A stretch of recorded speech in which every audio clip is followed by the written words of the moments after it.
Hello guys, welcome my back to channel ভারতীয় অদিতি ব্লগে। দেখো মাঠে আমাদের আজকে ধান ঝাড়া হচ্ছে আর মাঠে প্রচণ্ড পরিমাণে অন্ধকার।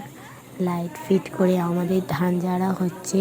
আর তোমরা তো জানো মাঠের মধ্যে ধান ঝাড়া হলে অনেক অন্ধকার, আর আমরা যাই না। আমি জল দিতে গেছিলাম, তাই একটু ভিডিও শ্যুট করেছিলাম। ভাবলাম তোমাদের তো সবটুকুই দেখালাম, শুধু ধান ঝাড়াটাই দেখাতে পারলাম না।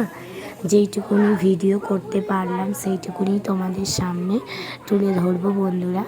দেখো রাতের অন্ধকারে আমি জল দিতে গিয়ে তোমাদের জন্য কষ্ট করে ভিডিওটা বানিয়েছি।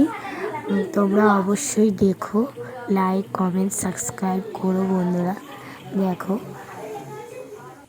এতটাই অন্ধকার যে কাউকে দেখাই যাচ্ছে না। এই দেখো আমার বড় ভাসুর ফোন জ্বেলে আসছে ভূতের মতো। এই সামনে আমাদের দেওর ভাসুর আর আমার হাজবেন্ড ধান যাচ্ছে, আর ভাগ্নিও আছে তাদের সাথে সাথে। ধান ঝাড়াতেও কষ্ট বন্ধুরা, তোমরা তো জানোই, পলকুটি কাটাতে হয়। এইটুকুনি আজ